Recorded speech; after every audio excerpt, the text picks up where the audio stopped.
aquilo que eu passei, tanto bom quanto mal, foi o que me tornou a pessoa que eu sou hoje. Eu sempre tive um sonho. Tudo aquilo que eu passei foi o que me lapidou para ser o que eu sou hoje, para ter as pessoas que eu tenho hoje à minha volta. Quem era a Fernanda antes de Portugal? Tá. Foi outra vida. Quem ela foi quando chegou em Portugal e quem é a Fernanda agora? Toda a trajetória, sendo a minha, seja de qualquer pessoa, as partes boas e as partes más é que fazem as pessoas serem o que elas são, né? Ou seja, tudo aquilo que eu passei, tanto bom quanto mal, foi o que me tornou a pessoa que eu sou hoje.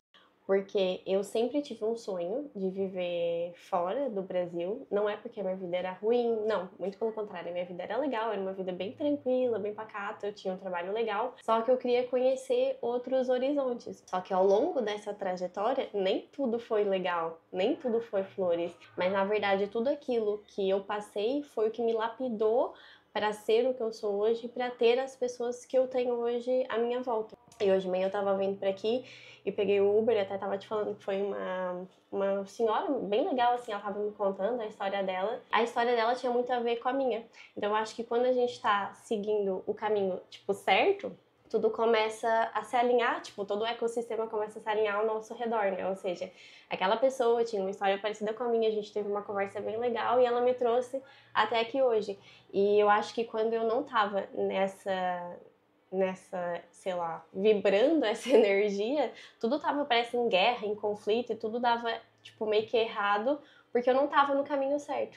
E quem é a Fernanda? A Fernanda, antes disso tudo, acima de qualquer coisa, ela era muito sonhadora. Ela era uma menina que não teve uma infância assim tão legal, mas ela era muito sonhadora. Ela sabia o que ela queria, mas não sabia como ela ia chegar até ali. Então, acima de qualquer coisa, eu era muito sonhadora. Eu queria muito viver fora, eu queria muito trabalhar na parte da estética, eu queria muito, através do meu serviço, fazer parte da vida das minhas clientes. Pra mim nunca fez sentido aquela coisa de tipo, não crie conexão com essa cliente, cria aquela barreira. Pra mim não fazia sentido, porque o que dava prazer no meu trabalho era realmente isso, era fazer parte da vida das minhas clientes. Tanto que eu tenho hoje em dia grandes amigas que eram só, tipo, minhas clientes, entendeu? Essa Fernanda sonhadora, você disse que era, e acredito que ainda é, claro. Sim. O quão importante foi estar firme nos seus sonhos, naquilo que você quer, para conseguir chegar onde você está aqui? Eu acredito que você passou por muita coisa, que coisas que muitas pessoas talvez desistiriam e não tentariam continuar, mas você continuou, você não parou. O que te sustentou até aqui? O que me sustentou até aqui foi Deus, acima de qualquer coisa, né? Porque eu tinha muito forte no meu coração aquilo que era para eu fazer. E quando a gente sente verdadeiramente no nosso coração o que é pra gente fazer, desistir não é uma opção. Isso parece clichê e, obviamente, eu tive vontade ao longo do percurso, muitas vezes, de desistir. Não só pelo percurso, mas pelas situações que iam acontecendo ao longo desse percurso. Só que eu tinha um propósito naquilo que eu tinha que fazer. Eu não sabia o que era, mas pra mim, desistir não foi uma opção, porque acima de qualquer coisa eu tinha Deus me sustentando. Então, não tinha como desistir, né, cara? Porque, tipo assim, o pai de todas as forças estava ali pra mim, então não dava. Se você tem plano B, você já desistiu do plano A, né? Exatamente. Então, eu sempre fui uma pessoa que eu gostava de criar vários planos, mas é que eu não tinha muito um plano. Portugal não era uma escolha pra mim. Na altura eu queria muito, eu tinha o American Dreams, né? Então eu fui tirar o visto para os Estados Unidos, eu fui para o Rio de Janeiro. Fazer o visto porque eu queria morar nos Estados Unidos, tinha muita gente que eu conhecia lá nos Estados Unidos. Eu fui tirar o visto. E eu cheguei lá e aquilo durou 10 minutos, assim, sabe? Eu entrei, eu lembro até hoje como é que era o consulado lá no Rio de Janeiro. Uma realidade bem diferente da onde eu vivia, porque eu vivia numa cidade interior de Santa Catarina, então era bem tranquilo, bem pacato, todo mundo se conhecia. E eu cheguei lá, entrei, os caras fizeram, assim, umas perguntas e aquilo durou, tipo, 10 minutos, visto negado. Mas quando eu tava entrando pra ali, eu tava, tipo, meio que falando com Deus, né? Porque, assim, eu oro, mas eu vou falando com Deus, assim, durante o dia. E eu, assim, Deus, faça a tua vontade. O Senhor conhece meu coração, sabe que eu quero muito isso, só que se não for pra eu não ir, tá tudo bem. Então faz aqui a tua vontade. Aí quando negou, eu falei, tá bom. E aí, na altura, eu decidi que mesmo com o visto negado, eu ia passear no Rio de Janeiro. E aí eu tava sem dinheiro, assim, eu liguei acho que até pro meu pai, né? Eu tava assim, pai, me manda aí um dinheiro que eu quero ir conhecer o Cristo Redentor, porque eu não sabia qual seria a próxima oportunidade de eu ir visitar, tipo, o Rio de Janeiro, né? Porque a gente vê na novela o Rio de Janeiro. Aí a gente pegou uma van e foi subindo, assim, pra o Cristo. Aquilo é tipo uma serra, assim, que tu vai subindo, e é uma van de turista, pra várias pessoas. E aí eu tava subindo, assim, a serra muito pensativa, né, nas coisas que tinham acontecido naquele dia.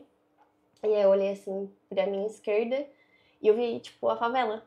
Bem favela, tipo aquela coisa que a gente só vê de novela, tipo, aqueles barracos assim mesmo. E aí eu pensei assim, esse é o Brasil que as pessoas veem de fora, né? Tipo, é essa realidade que que a gente vê de fora, porque querendo ou não, na minha cidade eu tava dentro de uma bolha. Vivi muitos anos lá, eu conhecia todo mundo lá, então eu tava dentro, eu tava protegida dentro daquela bolha. E ali foi tipo assim um choque de realidade. E aí eu tava subindo lá e eu, tipo assim, Deus, trouxe até aqui, cara. Tipo, é meu sonho. É pra eu desistir? É pra eu continuar? O que é pra eu fazer agora? Me mostra o que é pra eu fazer e tal. E aí, na altura, a gente usava ainda só o Facebook, né? E eu abri o Facebook. Na verdade, qualquer coisa naquele momento seria um sinal, né? Mas eu entendi como um sinal. Se era ou não, mas eu acho que era, né? Por tudo que aconteceu até agora, acho que era um sinal. E aí eu vi uma ex-colega minha de escola que ela tinha postado uma foto aqui no Montijo, que ela tinha vindo embora pra Portugal.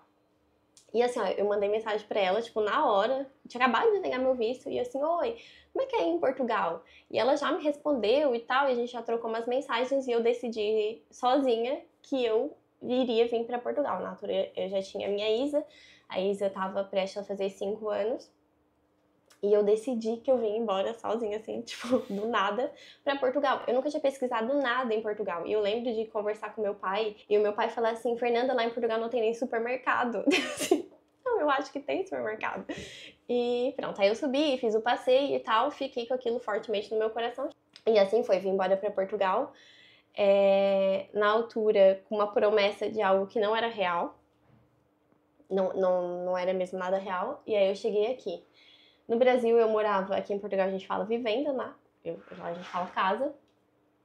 Eu morava numa casa super grande, super boa, super bem localizada. E eu cheguei aqui pra morar numa casa com mais 2 famílias. E eu abri assim, a porta do quarto e tinha um colchão de ar no chão. E eu só pensei naquele momento assim, ó, o que eu fiz da minha vida? Entendeu? E aí eu chorei muito, muito. Foi aí que eu ganhei muito peso. Eu batia nas portas assim de estética para entregar o meu currículo e as pessoas quando viam que eu era brasileira nem sequer pegavam o meu currículo. Era assim naquela altura. Se hoje em dia acham que já tá difícil, naquela altura era muito mais difícil. Tinha muita o preconceito, né, com principalmente acho que com a mulher brasileira. E pronto, e aí foi bem complicado assim no início. Eu não tinha me preparado, eu não tinha estudado, eu não sabia nada, não sequer tinha lido sobre Portugal, entendeu? E eu vim, tipo assim, ah, tá, confiei, Deus falou pra eu vir, eu vou, só vou, né? E foi assim que eu fiz. O primeiro ano foi bem difícil, foi bem complicado, mas a partir desse primeiro ano, eu acho que as coisas começaram a clarificar, assim, e tomar realmente o rumo que eram pra tomar.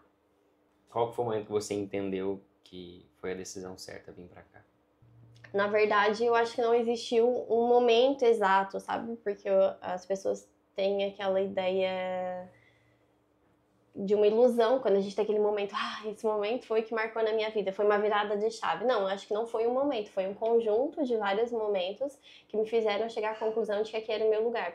Principalmente por eu me sentir em casa. Eu sentia que aqui eu era, depois, né, daquela primeira fase, eu passei a ser respeitada, as pessoas gostavam do meu trabalho, eu podia ser eu não precisava vestir uma capa ou fazer o que todo mundo estava fazendo, tipo aqueles movimentos em massa, né, que as pessoas, a menina da estética veste o blazer e faz aquilo, entendeu? E eu não precisava fazer isso, eu tava completamente à vontade e as coisas foram, mesmo financeiramente, melhorando, mas não foi a parte financeira que me fez sentir que eu tava no lugar que eu deveria estar, foi realmente sentir que eu pertencia a algo. E foi essa sensação que me fez ter a certeza de que eu estava no lugar certo. E aqui eu fui crescendo, eu fui podendo evoluir como pessoa, como profissional, eu fui tendo acesso aos cursos, às coisas que eu não tinha acesso lá no Brasil. Foi muito difícil fazer o curso que eu fiz, eu sou formada em massoterapia,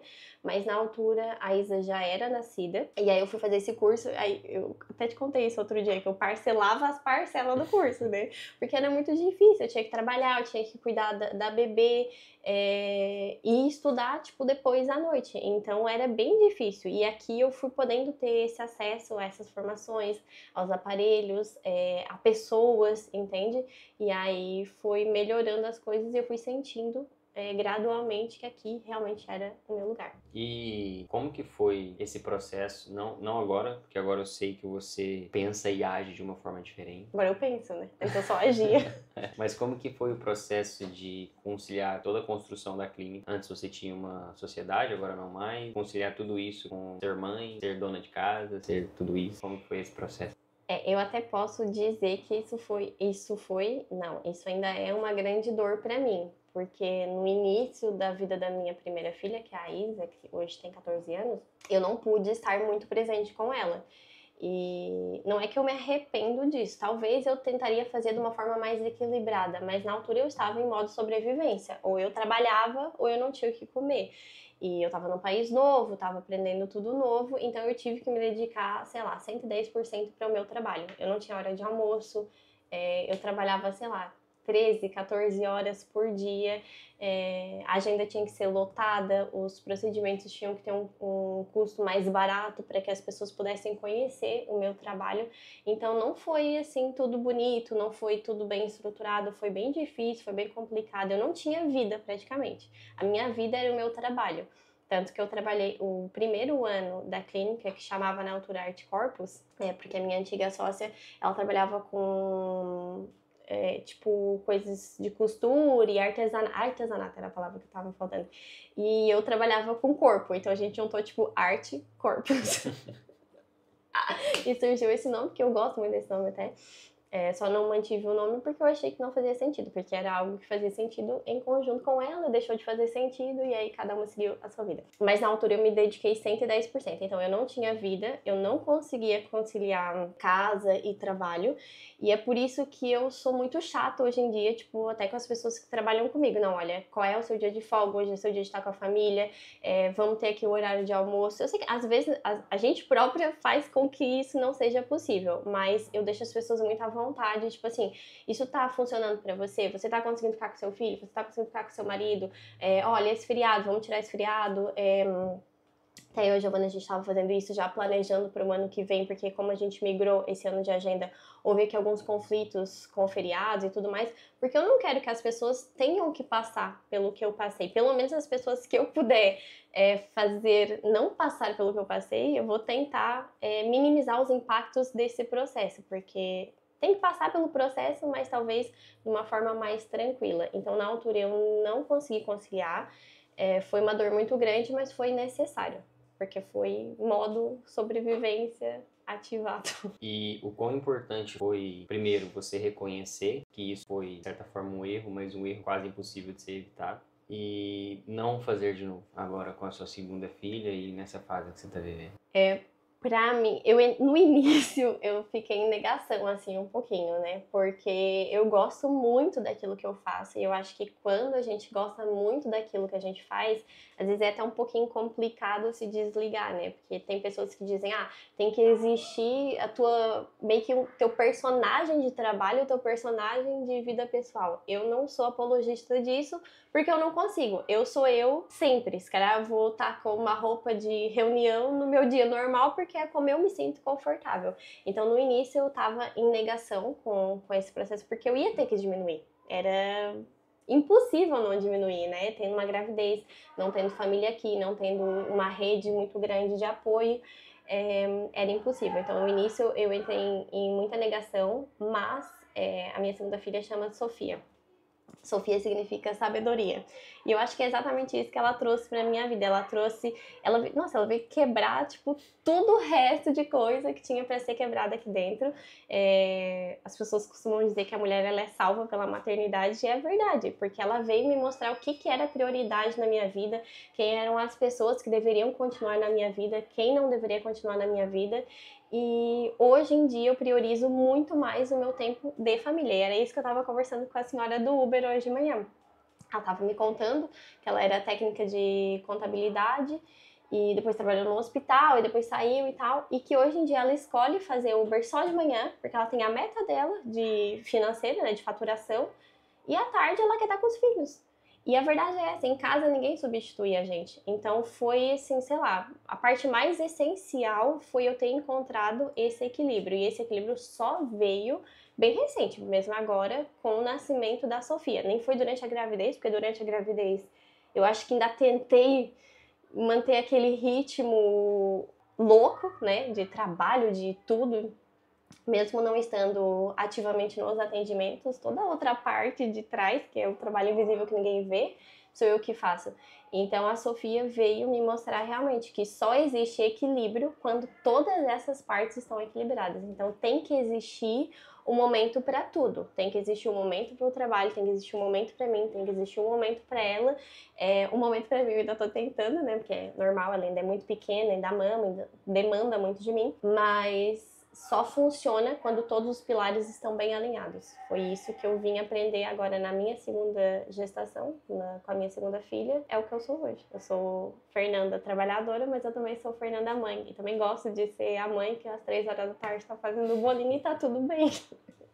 Você acredita que é possível uma mulher conseguir ter sucesso na carreira, financeiro, e ainda conseguir conciliar com a vida de mãe, esposa, dona de casa, tudo isso? Porque assim, hoje você tem, mas antes você não conseguiu fazer. Você acha que é possível ensinar para alguém fazer da forma que você faz hoje, ela ainda assim ter resultado, ou ela precisa passar pelo... Completamente possível. Pra já, eu acho que tudo é possível na vida, né?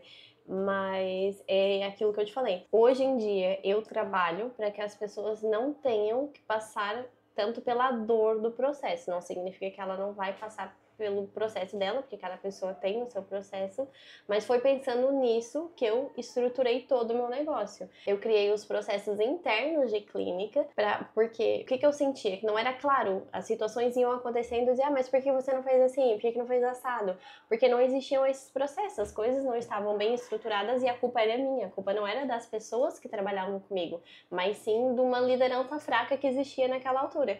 Então, por isso eu criei esses processos internos de clínica, estruturei tudo que nós precisávamos aqui dentro e criei a minha formação. A minha formação realmente é para as pessoas que querem ter acesso a um trabalho de qualidade, a um bom salário, a uma liberdade financeira, mas também ter uma vida, também ter uma família, poder escolher o seu horário, poder trabalhar com equipamentos, com procedimentos, com coisas que realmente funcionam.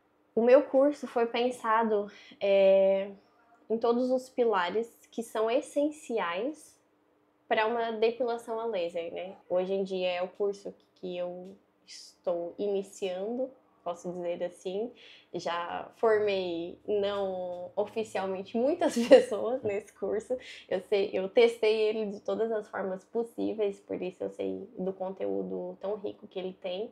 Mas realmente é possível que a pessoa seja uma profissional de qualidade, receba bem, seja bem remunerada e ela consiga equilibrar com a casa dela, com a vida dela. E principalmente mulheres que buscam ter essa liberdade, mas com equilíbrio. É isso que eu quero passar para as minhas alunas, é isso que eu busco para a minha vida e para a vida das pessoas que trabalham comigo. Porque não adianta, pelo menos para mim não funciona. A dona da clínica, ela é super bem sucedida, ela anda no carrão e as pessoas que estão ali não são prósperas, estão trabalhando tristes, não têm uma vida, são só números apenas para uma empresa. A minha empresa não funciona assim. Eu quero criar um ecossistema saudável aqui dentro, que principalmente o respeito seja a base de tudo. Então, o que é bom para mim também tem que ser bom para ela, e aquilo é uma via de mão dupla, né?